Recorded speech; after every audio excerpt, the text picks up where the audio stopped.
Good evening. The New South Wales government has admitted it could be days before the Ruby Princess leaves our shores, with the number of infections on board still rising. MYLEE HOGAN is at Port Kembla, south of Sydney, where the Ruby Princess is docked. MYLEE, the ship was originally supposed to be leaving tomorrow. Yeah, good afternoon, Angie. That ship is going nowhere fast, with authorities revealing that crew members on board are too sick to travel. 162 people on board have now tested positive to coronavirus. That's up 9 from yesterday. Almost all of the crew members on board now have been tested for coronavirus. The results are due back in the next 48 hours. And what health authorities are doing are testing those that contracted the virus early and then progressively moving through the crew to see if they've become immune to COVID-19, indicating that that cruise ship will not be leaving Australia until the crew on board are immune to coronavirus. Yet to get to a point that we can say that the crew are well enough to travel. I think the chance of it leaving tomorrow is remote. And MYLEE, the death toll among overseas passengers is rising too. Well, last night, 7 News revealed that an American man who was a passenger on the Ruby Princess passed away from COVID-19. His family has launched legal action and they're not alone. We spoke to an American woman who was also a passenger on the Ruby Princess. She contracted coronavirus on board and she's launching her own legal action. I think they were covering up. I think there was gross negligence. They set me on the loose to infect other people.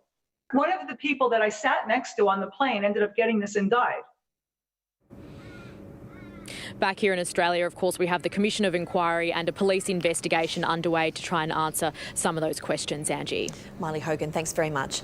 The Artania cruise ship has finally departed WA following a directive from Australia's Border Force. 2 passengers and 1 crew member on the ship have died from coronavirus. The German liner has been docked in Fremantle with crew on board for more than 3 weeks. The departure isn't the end of the ship's saga, with some crew members still awaiting a flight out of Perth.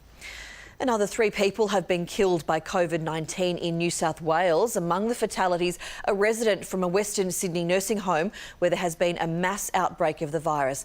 Cameron Price reports. Health authorities had feared the worst when 30 residents and staff from the Newmarch nursing home near Penrith tested positive to coronavirus. This afternoon, confirmation from Anglicare, one of the elderly residents has now died. That death among 3 across the state over the past 24 hours, including an 82-year-old man who was a passenger on the Celebrity Eclipse, a cruise ship that docked in San Diego late last month, and a 58-year-old woman that died in Tamworth Hospital. She becomes the state's youngest person to succumb to the illness. People whose families today will be obviously very sad, and I think on behalf of our entire New South Wales community, I express my sympathy. There have been another 10 positive cases recorded overnight, bringing the state's total to 2,936. Much of the focus of research hospitals around the world right now is finding and testing a vaccine for COVID-19, with Westmead Hospital among them.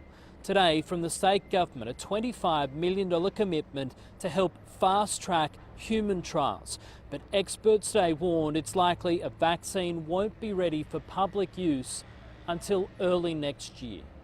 Thanks, Cam. Sporting events, concerts and overseas travel may be off limits until 2021. That's the diet prediction made by Victoria's Chief Health Officer. SHARNELLE VELLA joins us live from Melbourne now. SHARNELLE, what exactly did he say? Well, as you mentioned there, a dire prediction indeed, which struck fear into the hearts of sport lovers everywhere. He was talking about events such as the AFL, the World Cup of Cricket, the tennis and even horse racing, saying perhaps we wouldn't see them go ahead this year. To be clear though, he's not saying those events won't happen, just if they do get back up and running, they'll do so without crowds. A short time ago, our Health Minister, Jenny Mikakos, confirmed those fears. Let's take a listen. I think at this point you can safely assume that those big mass gathering events, like those big sporting events where you've got thousands of spectators all crowded together, big concerts, those types of events are not likely to be coming back this year. In the last 24 hours, Victoria has seen a spike, 17 new cases, but that number, the devil really is in the detail. About 9 of those were quarantined hotel passengers. The remainder of those were people who were in close contact with them. But of course, the good news today in Victoria is there have been no new community transmissions. Sharnelle, VELLA in Melbourne, thank you. The Queensland Government has thrown Virgin a coronavirus lifeline, pitching in $200 million to prevent the airline from going under. Political reporter Taylor AIKEN is in Canberra. Taylor, this is unlikely to be enough. Yeah, not quite, Angie, but the Queensland Government is using this funding to call on Scott Morrison and his colleagues to lead a national response to fund a wider rescue package, saying having 2 operational airlines is in the national interest. But Queensland's offer is based on a number of key conditions, including having federal government backing, a debt restructure, shareholders doing their bit, and the sticking point that the airline continues regional flights within Queensland and the Virgin headquarters remains in Brisbane. We need a national response. So we're calling on the national government to coordinate this response involving all states and territories who benefit significantly by having a second airline. The airline has asked for a $1.4 billion bailout from the Commonwealth, but so far Scott Morrison has stood firm, saying he would not intervene while there was still a commercial solution within the market. There are also reports that Chinese government-owned airlines are considering making an offer for the struggling airline. However, any overseas takeovers would be subject to the Foreign Investments Review Board, which has been given more powers in the wake of COVID-19. Angie? Thank you, Taylor. A federal Labor senator is facing tough questions after it was revealed she rented out her oceanfront property on Airbnb despite strict lockdown laws. Deborah O'Neill rented the New South Wales property just ahead of the Easter long weekend. The state's police minister called it extremely disappointing. Senator O'Neill said all guests were informed that occupants must comply with COVID laws, mainly that the stay is essential. The financial toll of the pandemic is hitting cricket hard, with the governing body now suffering from a cash crisis. As Tom Browne reports, coach Justin Langer has been moved to a part-time role. Good afternoon. While the AFL and NRL are navigating their cash crisis, the extent of cricket's troubles has only really just emerged. On late Thursday afternoon, the sports governing body, Cricket Australia, effectively stood down most of their workforce. It's now emerged that the head coach, Justin Langer, has even been put on part-time duties himself, told last night.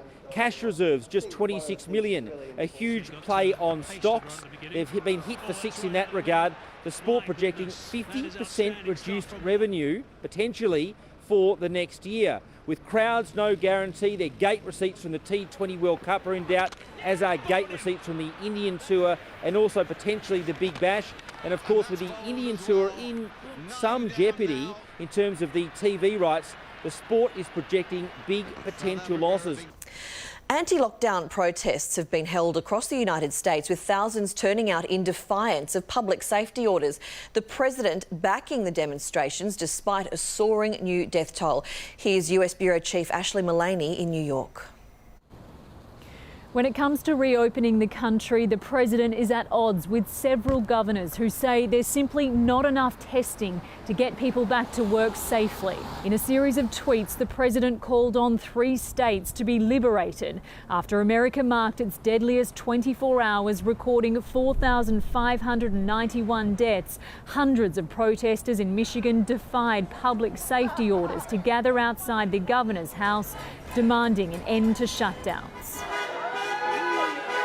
These are people expressing their views. I see where they are and I see the way they're working. They seem to be very responsible people to me.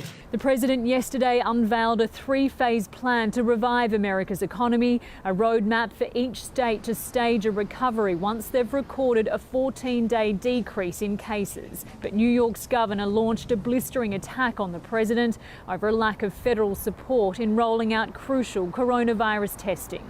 Okay, it's up to the states, but then don't ask the states, don't give them this massive undertaking that has never been done before, and then not give them any resources to do it. The number of deaths here in the United States has now soared past 36,000, more than 12,000 of them right here in New York. ASHLEE MULLANY there. Australians are being urged to use their ingenuity to commemorate Anzac Day next Saturday in the coronavirus age. One idea, individual dawn services in driveways and gardens, has really taken off. MCCALLUM explains. All public Anzac Day services and marches have been cancelled, but that's triggered a national movement for commemorations at home. At dawn next Saturday, 97-year-old Middle East veteran Jack Hare will march with a candle up his driveway and listen to the last post. One of my proudest moments. It feels that good to be able to stand here and think of your mates. Your mates are the most important. Hundreds of thousands will commemorate alone like Jack, after an idea floated on Facebook by Justin Wilbur went viral. Demonstrate those Anzac values of mateship and integrity, ingenuity, camaraderie and so forth, and a bit of humour. 97-year-old Les Hall, a New Guinea veteran, will don his old pilot's uniform to participate.